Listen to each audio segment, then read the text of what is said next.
Hi friends ઉનાળો ચાલુ થઈ ગયો છે ને ઉનાળો ચાલુ થાય એટલે માર્કેટમાં અવનવી ગ્રેપ્સ પણ જોવા મળતી હોય છે ને.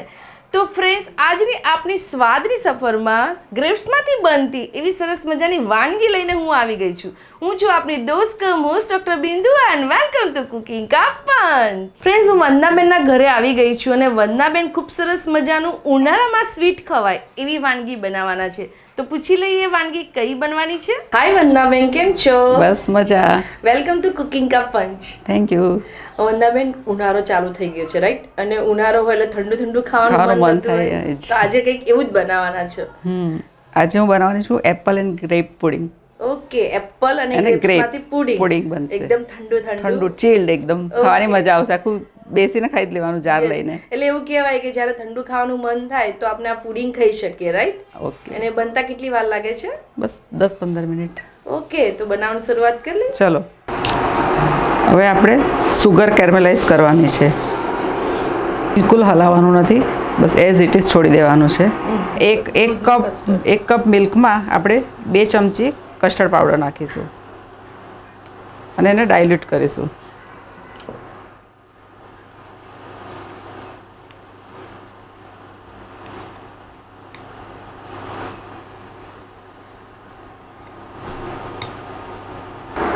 હવે આ કેરમેલાઇઝ થઈ ગયું છે. હવે આપણે એમાં બટર નાખીશું 1 ચમચી.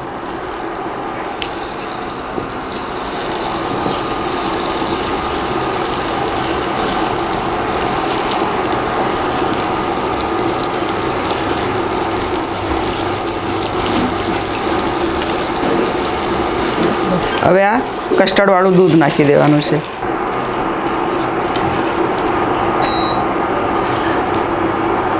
હવે આપણે જારમાં લેયરિંગ કરી દઈએ એના.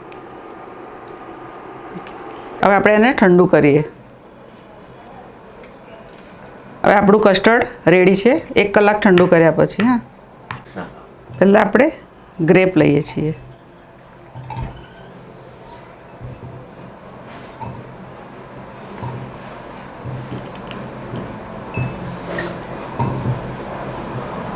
હવે આ પુડિંગ.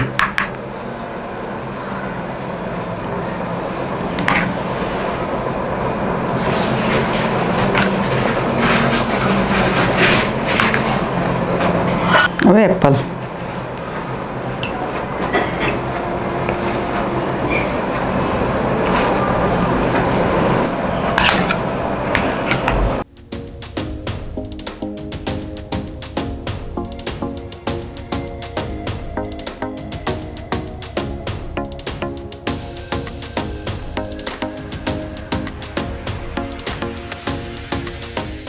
હવે આપણું આ રેડી છે એપલ એન્ડ ગ્રેપ પુડિંગ. લો બિંદુબેન, કેવું લાગ્યું? જુઓ, ખૂબ જ ડિલિશિયસ અને એકદમ એટ્રેક્ટિવ લાગે છે.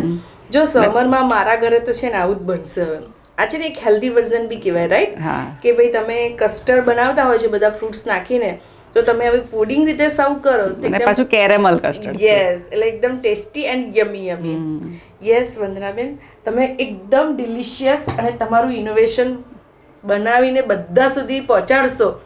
Thank you very much. અને તમને મળે છે કુકિંગ કા પંચ તરફથી સર્ટિફિકેટ એન્ડ ધન્વંતરી એસ્થેટિક તરફથી મળે છે ગિફ્ટ વાઉચર. Thank you. બિંદુબેનને અમે ઘણા વર્ષોથી ઓળખીએ છીએ અને બિંદુબેનનો નેચર એટલો ફાઇન છે.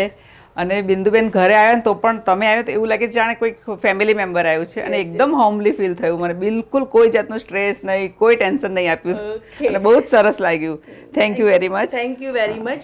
આ કુકિંગ કા પંચ ચેનલ એટલે જ ચાલે છે કે તમારા જેવા જેટલા બી હોમ શેફ છે, ટેલેન્ટેડ છે, એ લોકોને એક સરસ પ્લેટફોર્મ આપી આવે. બહુ જ સરસ કરો છો તમે. Thank you. ફ્રેન્ડ્સ, વંદનાબેને તો ખૂબ સરસ મજાનું ઉનાળામાં ખવાય એવું ગ્રેપ્સમાંથી બનતું પુડિંગ બનાવી દીધું. તમે કોની રાહ જોવો છો? જો તમને પણ આવી જ વાનગી બનાવતા આવડતી હોય તો સંપર્ક કરો અમને આ નંબર ઉપર. ફરીથી મળીશું, ત્યાં સુધી આવજો. ઈટ હેલ્ધી, સ્ટે હેલ્ધી.